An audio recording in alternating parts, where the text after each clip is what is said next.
man, the changes that I'm making and the body composition improvements that are happening on a daily basis, sweet.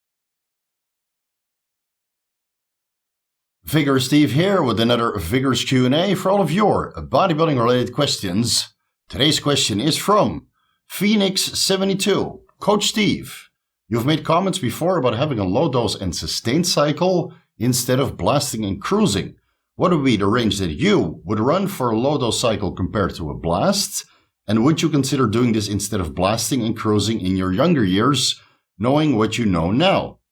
Between brackets, fully understanding everybody is different and everybody requires or can handle different dosages. So I'm purely going to take myself as an example to answer Phoenix's question. Knowing what I know now, would I still blast and cruise? And the answer is yes.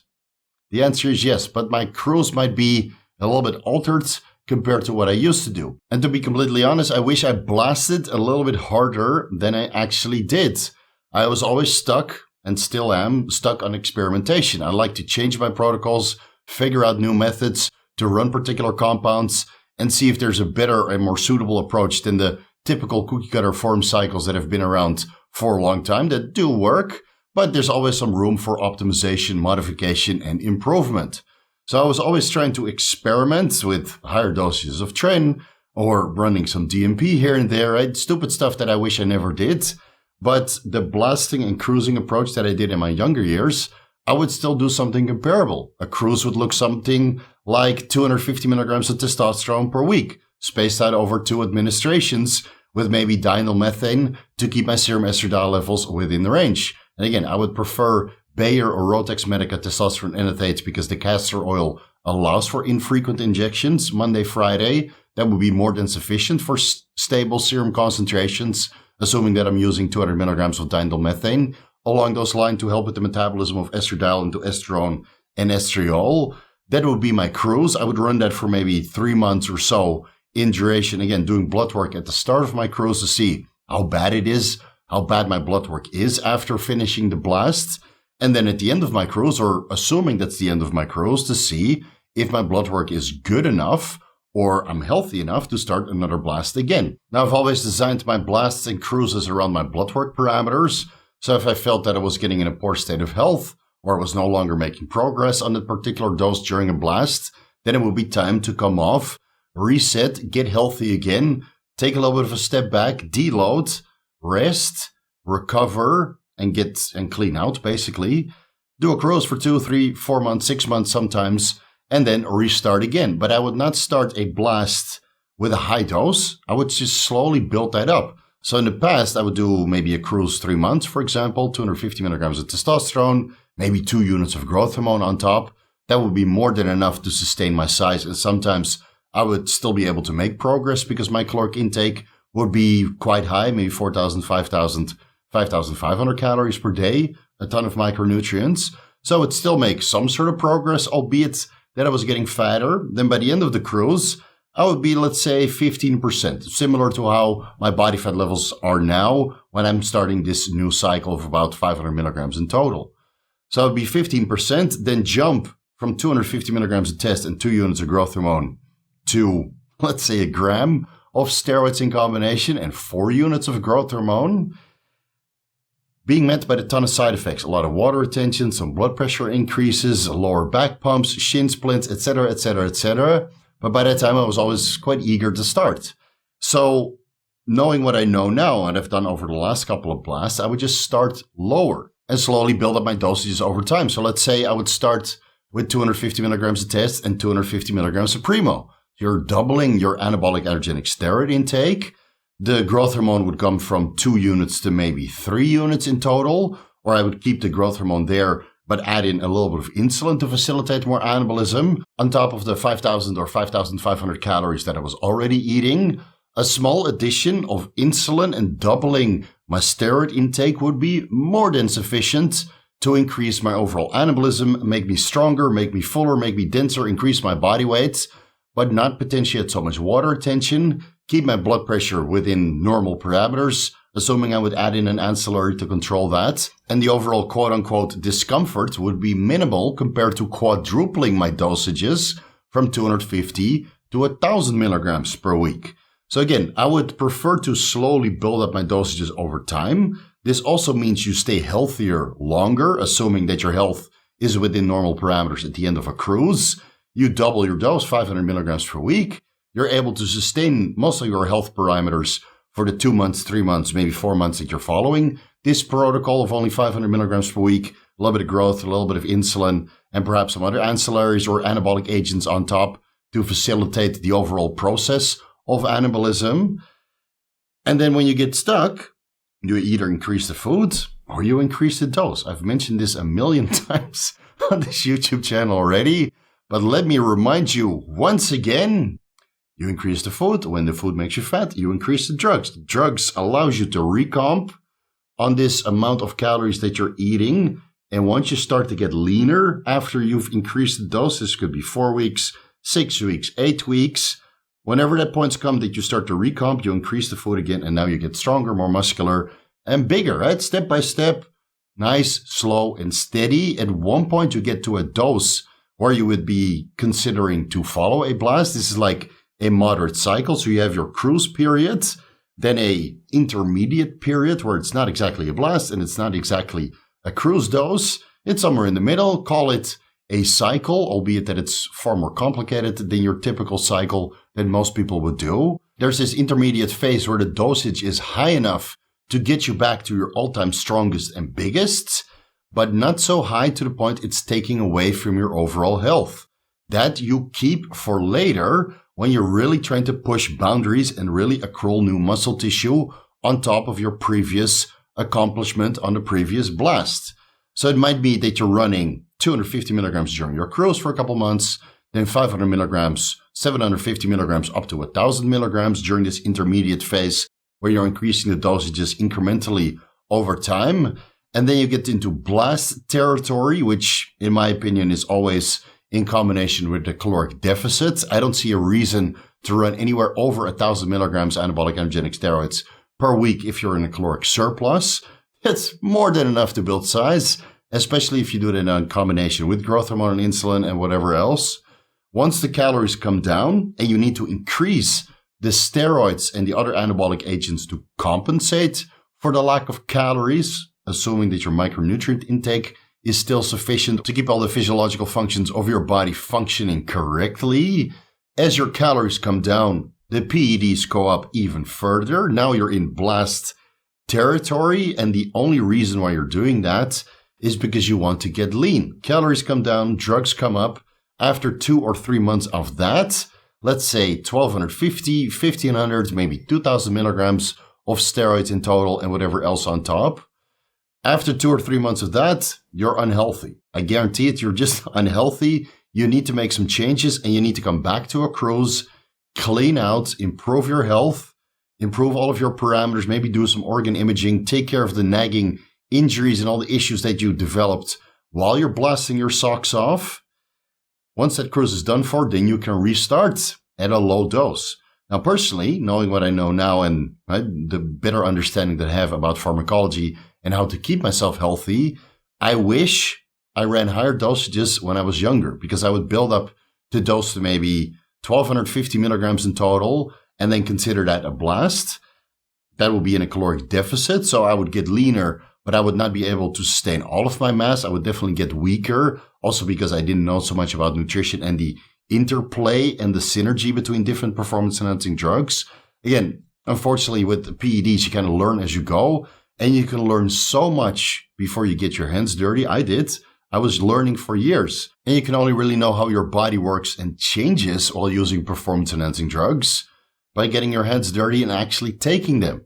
So most of us, actually all of us, we kind of learn as we go. And the longer we take PEDs, hopefully, the more we learn about them. So if I had a time machine, if I was able to coach myself, I would follow a blasting and cruising approach, still incrementally build up my dosages over time, but my blast would probably be a higher dosages of 2,000, maybe 2,500 milligrams, and a more complicated approach than what I did in the past, to really optimize the anabolism and to make the most out of it while my body was still resilient. Because now that I'm turning 39 this year, getting close to 40, my body is not resilient anymore. I can't do the crazy stuff, the higher dosages, that I did in the past. Now, of course, part of that is coming from optimizing everything, so I probably don't need to run these higher dosages anymore. Again, you guys see my cycle. It's mad complicated, but I feel 100% optimized right now. I don't feel that I need to make any further changes to this protocol that I'm running at the moment, even though it's been a short 2 weeks or so. Man, the changes that I'm making and the body composition improvements that are happening on a daily basis, sweet. But well, stay tuned for the blood work results coming at the end of this month. Let's see if they tell the same story. Again, I go by my blood work results to see if I need to make further adjustments. So if I had a time machine, I would put myself on a reasonably complicated protocol. Maybe the dosages would be similar or higher than I've ran in the past. And coaching myself, I would also be able to keep myself a lot healthier because now I have the knowledge about all of the ancillaries, particular practices, certain dosage ranges, and of course, how my body responds to each compound individually. I would be able to keep myself healthy even if the dosages were higher than I ran in the past with the knowledge I had back then. Now, the problem here is that TUDCA, astragalus root extract, ezetimibe, perhaps telmisartan, and some of these ancillaries in health medications and supplements might not have been available to me or not even on the market back then. So again, it's a little bit of ideal circumstance to talk about it in this fashion because I'm not exactly sure if I would be able to have access to the compounds to keep me healthy that we have access to nowadays. Then again, crisis management is a huge part of coaching bodybuilders. So I'm pretty sure I would be able to design a stack which is healthy, would get phenomenal results with all of the compounds which would be available to me at that time. Now, regarding the cruising protocol, I think you can even separate that into two different phases as well. I've mentioned a couple times here that I would prefer, knowing what I know now, to do a 2 months, 3 months, maybe even 4 months HCG monotherapy protocol to restore my fertility, get that back, allow myself to kind of detox and reset all of my blood work parameters and my overall state of health. But just by doing HCG monotherapy, so you exclude the exogenous testosterone, run 250, 500, 1,000 IUs HCG 3 times per week, Monday, Wednesday, Friday, because in my case, my testicular function usually returns after I do a post-cycle therapy. Now, if you come from a cycle and you switch directly to HCG monotherapy, you're not really counting on restoring your HPTA. You're simply restoring testicular function. Ideally, you keep that sustained throughout your cycle so you don't have to alter anything. You basically continue with your HCG and the anabolic steroids and whatever else is just coming out of the picture. This way, your testicular function stays sustained, no negative feedback. You can't count on normal HPTA function. Your LH and FSH levels will still stay suppressed.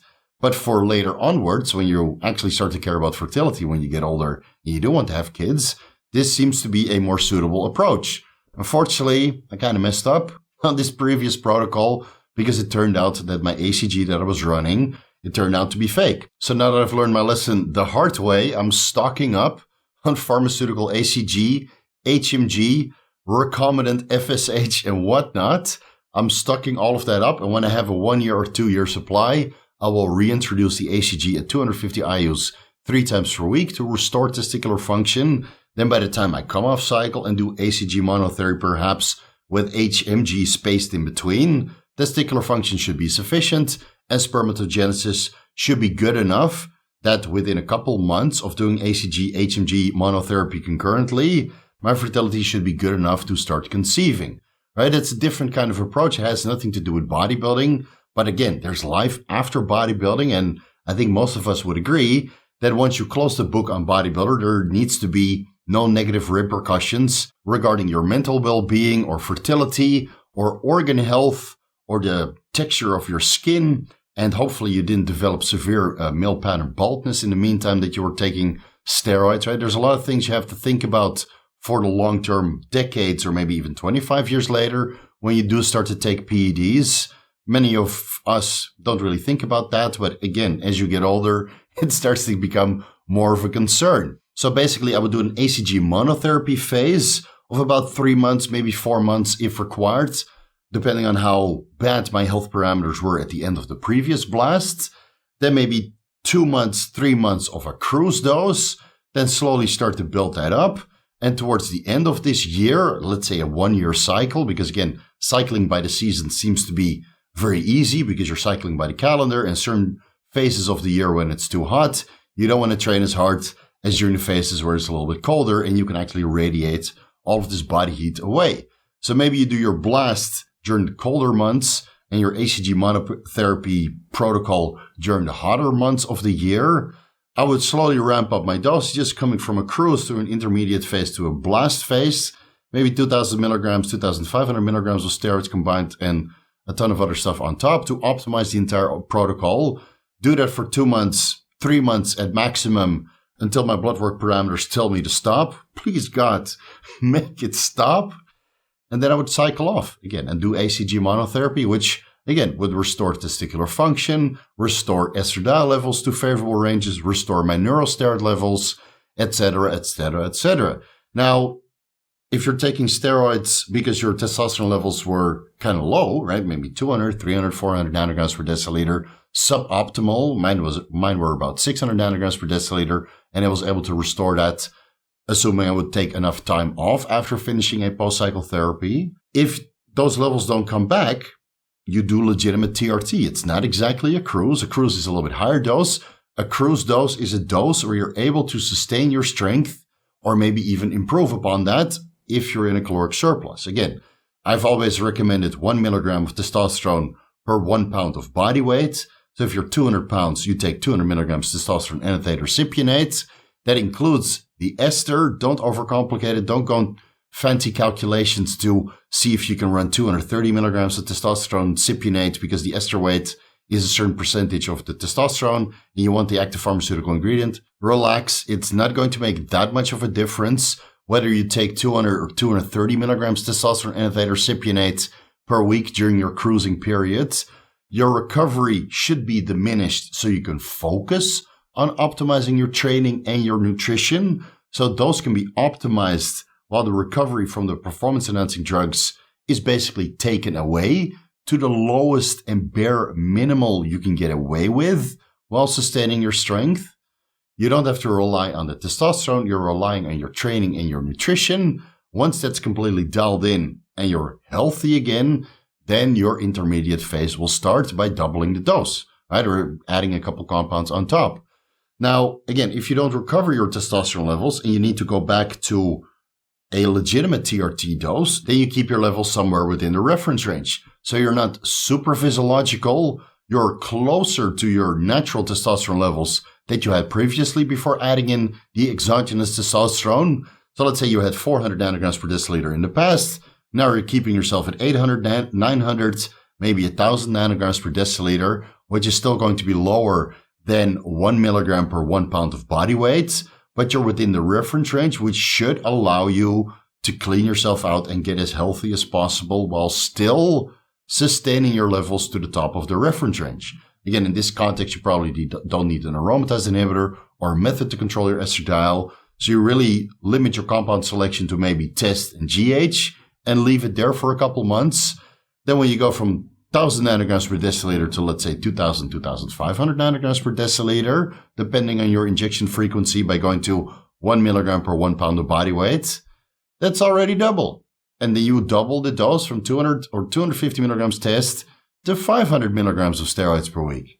And then feel free to increase that with another increment of 250 milligrams or even doubling it again. Again, it highly depends on your level of development, your tolerance, how can you deal with the side effects, the increase in water retention, nitrogen retention, the body weight increases. Are you doing your daily fasted cardio to acclimatize your heart to this ever-increasing body weight? And whatever else you need to do to stay on top of your cardiovascular health, the dose increment depends on your tolerance, your goals, your level of experience, etc., etc., etc. In the end, it's entirely up to you. And if you want to go from 250 to 500 to 1,000 to 2,000, be my guest. If you're managing your health, you should be able to get away with it. So if I had a time machine, I would do it something along those lines, do HCG monotherapy for a while. If my testosterone levels would not come back, which they've always done, so I would not need to do our TRT for a couple months to get healthy. I would do HCG monotherapy, do a short period where I do a cruise dose to restore my strength and increase my calories. Once that cruise dose is done for, 1 milligram per 1 pound of body weight, 200 to 250 milligrams testosterone enanthate per week, and let's say 2 units of growth hormone per day. Once that period is over for and my metabolism has really picked up and my strength has returned, go to an intermediate phase, add in a couple goodies, increase the anabolic steroid intake to 500 milligrams per week, a protocol comparable to what I'm doing right now, assuming all of those drugs were available back then. Slowly increase the dose to a point where I get so big, let's say 120, 125 kilos in the off season, metabolism on fire, strength galore, radiating body heat like none other, and sweating profusely 24/7, even though it's winter. At that point, I would increase the drugs and lower the food intake, do that a couple times, and then at the end of this blast, I would end up freaking shredded, probably around 110 kilos. Yeah, but those days are way behind me, so wishful thinking. I think this pretty much covers your question. I hope it was helpful. Thank you guys so much for watching. You can find everything that I'm associated with down below in the YouTube description section. Have a look at some of my sponsors and affiliates. Use their discount codes so you can save yourself some money while shopping online. Have a look at my website at vigoroussteve.com. Check out the article section. A lot of free content there. You can read on your own leisure time. Enjoy those articles. They're all free. Tons of good information there. Bookmark the site at vigoroussteve.com. I'm always available for consultations if you need personalized advice. Follow me on Instagram and TikTok at VigorousSteve. Vigorous crew, you guys know what to do. A front double bicep for you guys. Man, imagine how big my cannons would be if I did everything right from the start. Hindsight is always 20/20. Thank you guys so much for watching, and I'll see you in the next video.